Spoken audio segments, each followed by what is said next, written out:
জানুয়ারি রবিবার আরও একটি বড় সাফল্য পেল উত্তর চব্বিশ পরগনার বারাসত থানার পুলিশ। বারাসতের কলিপুকুর থেকে গ্রেপ্তার করা হয় ইন্দ্রজিৎ দে নামে এক ব্যক্তিকে। জানা যায় তিনি বিজেপির সমর্থক।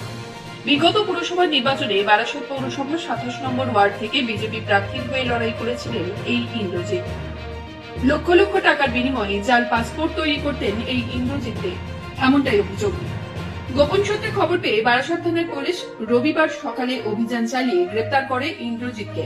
তারপরে পুলিশের হাতে জাল নথি চক্রের বড় সাফল্য উঠে আসে। রবিবার বারাসত আদালতে অভিযুক্ত ইন্দ্রজিৎকে পেশ করা হলে বারাসত আদালত 3 দিনের পুলিশি হেফাজতের নির্দেশ দিয়েছে। বারাসত থানার পুলিশ গোটা বিষয়ে নিখুঁত তদন্ত শুরু করেছে। দেখুন বিশ্ব দরবারে। বারাসত থেকে নিজস্ব প্রতিনিধি বিশ্ব দরবার সংবাদ। ডকুমেন্ট বানাতেন